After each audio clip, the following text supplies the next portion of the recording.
to go on the camera here, bud. Come on, get up here. We got work to do. Whew, come on, bud. Get up here.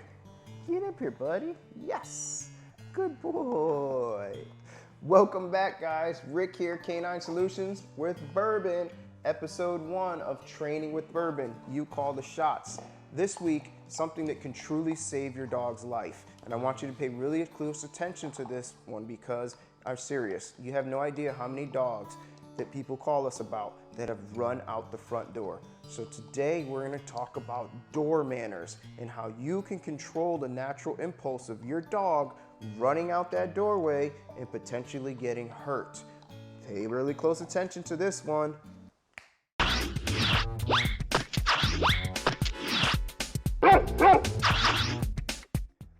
Hey Burb, hey buddy, hey buddy. Hey guys, welcome back. Rick here, Canine Solutions Dog Training with our main man Bourbon. Check this little guy out right here. So this week what I want to do is cover something that's extremely important and at some point could probably save your dog's life. Door manners. You have no idea how many times people come through our door with their dog or over the phone and say, my dog ran out the door. I had to chase him through the neighborhood. Thank goodness the kids got him, the neighbor brought him back, so forth. But what if they didn't make it back? What if you lived on an extremely busy street like we do here, downtown Channelside? There's literally 30, 40 mile an hour traffic outside our doorway here. What if you live there?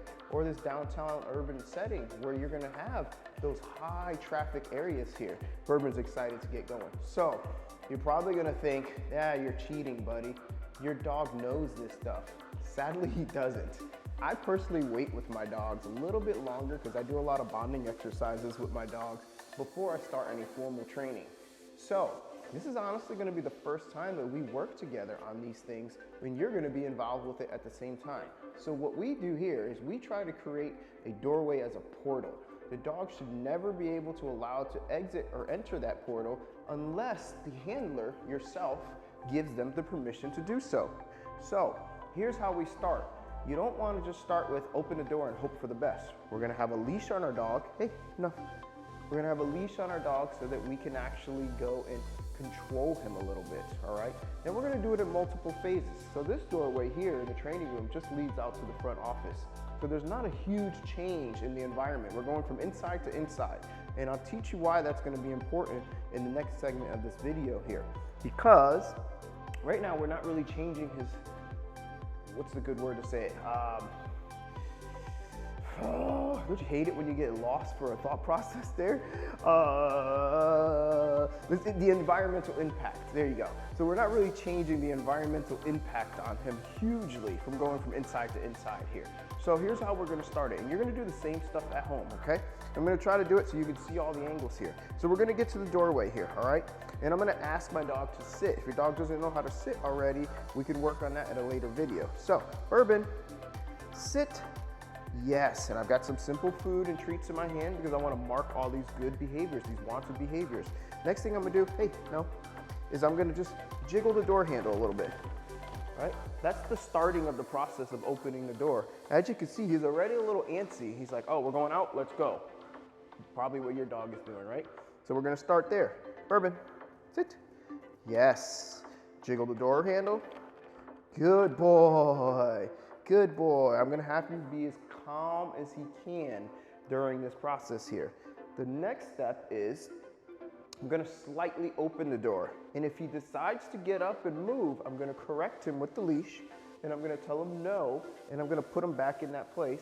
And then I'm going to close the door completely. Again, there's a portal here. Just because there's a physical doorway doesn't mean that I open it and you go through. All right, so let's see how this goes. Bourbon, sit. Yes, good boy. Yes, good boy. That went a lot better than I thought because normally he does bolt through the doorways, I swear. Good boy. Sit. Yes. So we're gonna do it again. Slowly open the door. Yes, good boy. So I'm marking him actually not going through the door. Right now, the only thing holding him from going through the door is his own self-control. I'm not physically manipulating his body here at any way, shape, or form. Yes, can you sit? Yes, good boy. And I'm gonna close the door once again here. Yes, good boy, Bourbon. One more time, we're gonna walk to the doorway now. Bourbon, come on, buddy. Let's go. Sit. Yes. Good boy. And then finally, how do we actually get through that door? Well, we have to give him permission. I like using the word okay if my dog is not in a formal heel, because if he's in a formal heel or a structured heel, then we will actually be heeling through the doorway. But in this case, I'm just gonna use the word okay, and that's gonna be a release for him to go through the door. So let's try it one more time. Bourbon, sit. Hey, yes. Okay, and we're gonna walk through the doorway together. The training doesn't stop here. The training continues right on the outside of the doorway. So as we walk through the doorway, I'm going to ask him to hold a sit again for me. Bourbon, sit. Yes, good boy. Again, because what I don't want to have happen is, all right, free, I can go through the doorway now, right? No, you have to continue to hold some impulse control, because when the next clip here, we're going to head to the outside and you're going to see how much the environmental influencers can make a huge impact on the change in what he's doing. And I'm going to explain why in just a minute. Let's try that one more time. Come on, Bourbon. Okay.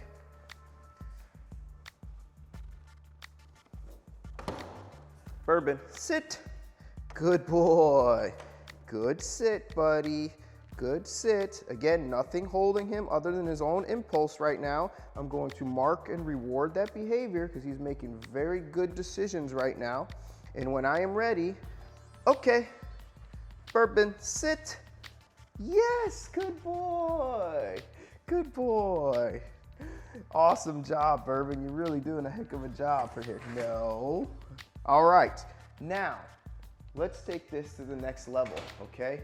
We've moved from inside to inside. So think about this, guys, for those of you that may live in the high rises and stuff around us here. It's, you're leaving your front door, you go into a hallway. You go from a hallway, you go into a stairwell. You go from a stairwell, you go into an elevator or so forth. So here's where this other scene is gonna make a whole lot of sense. All right, so the last step in the sequence is gonna be from inside to outside. And here's why this one's gonna be really difficult for your dog here, because when we went from inside to inside, we didn't have a lot of environmental influencers on the dog. Here's what I want you to start thinking about, okay? When you come home for Thanksgiving break, you go to mom, grandpa's, whoever it is, house, right? Even a friend, neighbor, whomever, okay? And you walk through the door, and the first thing you get is a whiff of that food cooking, right? You're like, sounds good. Mouth starts watering, belly starts grumbling, so forth. You're like, man, that turkey's almost ready, right? That soup's almost ready. So here's what dogs happen to have happening when they're doing that, right? So there's what's called like the chicken soup theory in a dog. So when you come home from that break and you walk through the door and you're like, man, mom, are you cooking soup? She's like, yeah, I am. It'll be ready in a few minutes. Your dog walks through that door and now it smells every component of that chicken soup. Hi, buddy. So your dog's gonna smell the chicken, the salt, the pepper, the celery, the carrots, the onions, the yes, blah, blah, blah, blah, blah. Whatever else is in chicken soup. I don't know, I'm not a chef, I'm a damn dog trainer. So that being said, your dog's getting an overload of all those ingredients at once. What are you doing? Get up. Stop being a goof. Cut it out. He's rolling around on the ground over here. I don't know what's he doing right now.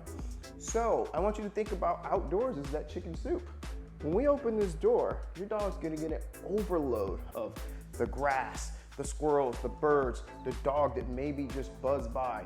I apologize for the traffic, guys. It's really busy today, but this is a perfect example of why your dog should always respect doorways, because if I just let him run right now, death is outside my door. And I don't want that for my dog because I actually like this guy. Right, Burbie? Come here, buddy.